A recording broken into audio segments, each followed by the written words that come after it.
Actually, the one who was conjugating with Tulsi was Krishna and not Vishnu. So as the pastime go on, Lord Krishna also cursed Tulasi Devi. And he said, now your body will become a river. What is the name of the river? Gandaki. Very Sorry, good. Raja.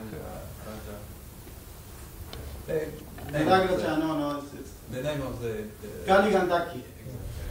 So the river will become Kali Gandaki, your body will become the river Kali Gandaki, and from your hairs, famous plants will grow, known as Tulsi Maharani Ki Jai. So this is a pastime of Tulsi, and how she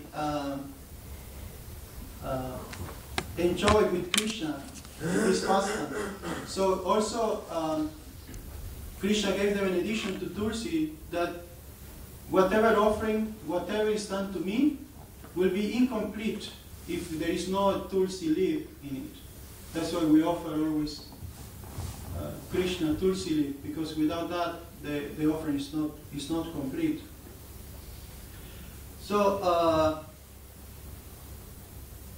we see that this form of Radha Raman, actually Radha Raman means somebody who gives pleasure to Radharani.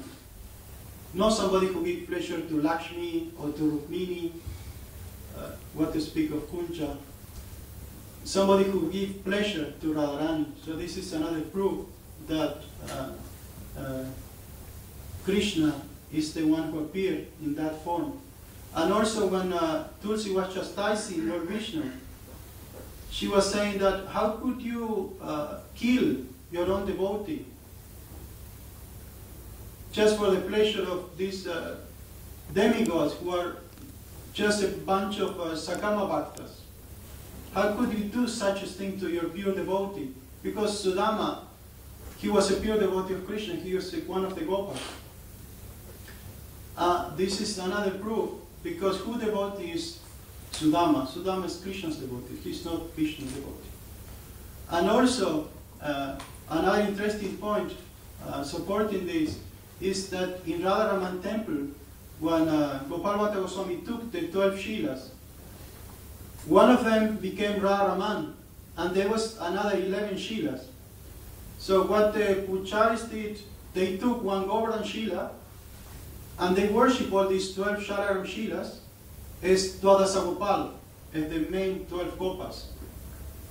So they not only worship Radharaman in Brajabhav, but here they also worship all the other Shalagrams in Brajabhav. This is another proof that Shalagram is Krishna. And we see there are different forms. Like today we have Hayagriva. And Sanatana Goswami explained that all the forms of Krishna are present in each and every Shalagram Shila. And one interesting point also was explained by Vishwambar Goswami, father of Padmanabha Goswami, Vrindavan, that you can worship any Shalagram. Let's say what will be shastrically appointed as a Nishinkadev Shila, you can worship the Shila as Kurma. Or you can worship the Matsya as Vamana, because all the forms are present there. But one interesting point is that some devotees say, I don't want to worship Kurma, because there is a planet, Vaikuntha planet, for Kurma, and there is another planet for Nishinkadev. Some devotees are saying, I don't want to worship Kurma, I don't want to go to Vaikuntha. I don't want to go to Vaikuntha, Matsya planet, or Nishinkadev. I want to go to Krishna Loka. But we should understand that it's just Krishna who's taking different disguises. This is mentioned in Ananda Vrindavan Champu by Kavi Karnapur, that the gopis, they see even Nishinkadev's Krishna. And they call him, in that book, they call him Krishna, Nishinkadev Krishna. Because he tear the blouse of some of the gopis. So whatever is present in in each incarnation is originally present in Krishna, because Krishna is the source of everything. Because something is not ever coming from nothing. Because something is present there means that comes from Krishna. So he takes different disguises to manifest different aspects of his personality. Like sometimes one gets angry. So when Krishna gets angry, that's Nishinigara. And sometimes Krishna is very tricky. He stole properties. That's Vamana. Or Krishna wants to be a hero, and this is Lord Ramachandra. But it's the same Supreme Personality of Godhead. So those devotees who worship, let's say, Kurma-shila, they will not go to Vaikuntha, they will go to Krishna Loka. So we should not fear that when we leave our body, Vishnudutas will come. Let's go to Vaikuntha. No, I want to go to Vaikuntha. That will not happen. We will go to Goloka Vrindavan. Because this is a mood of Krishna. This is the internal identity of Sri Shalagram.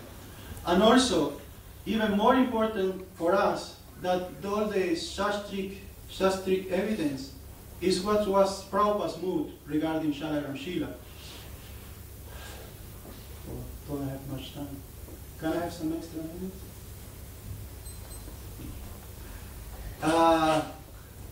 There was one time Prabhupada gave to Kuladri, Kuladri Prabhu, who happened to be the temple president of New Vrindavan, he gave 2 Shalagram Shilas. And then Kuladri Prabhu took the Shalagram Shilas to New Vrindavan, and he was worshipping one, and he gave one to the head Puchari, who happened to be Radhanath Maharaj, Radhanath Prabhu in those days. He was the head Puchari in New Vrindavan. So Prabhupada instructed Kuladri that they should worship Krishna, they should put a flute and a yellow dhoti. So when Krishna left Vrindavan, he left his flute behind, didn't he? He left his flute behind. He was not in Dwarka with the flute. So this is another proof that was Prabhupada mood regarding Shalagram Shila, that we should worship Shalagram as Krishna. Where is the flute player? Flute player is always in Vrindavan. He's not anywhere else. And another proof is Pankajangri Prabhu. Pankajangri Prabhu one time also Prabhupada went to give him a Shalagram Shila. And Pankajangri Prabhu said, sorry Prabhupada, I don't have the adhikar, I don't have the inclination to worship Shalagram Shila. I don't want to worship Narayan. I want to worship Radha Madhava. I don't feel inclined to worship Narayan. And Prabhupada, he said, who said this Narayan? I said it's Krishna. Shalagram Shila is Krishna. Who said he's Narayan? So better you take this Shalagram Shila and worship him. It's no different from Madhava. So then Pankajangri Prabhu, he took the Shalagram stand to worship him as Krishna, Madhava. And also you can worship Shalagram Shila is Gaura Krishna, is Chaitanya Mahaprabhu. And in that case, you will not be committing offenses, because Lord Chaitanya Mahaprabhu doesn't accept any offenses. So this is basically, very briefly, the identity of Sri Shalagram. And today, we are celebrating this Shalagram Vivaha, where Sri Shalagram get married to Tulsi Maharani. This is a very, very auspicious day. This is the last day of Kartik. And there are so many, where is my book?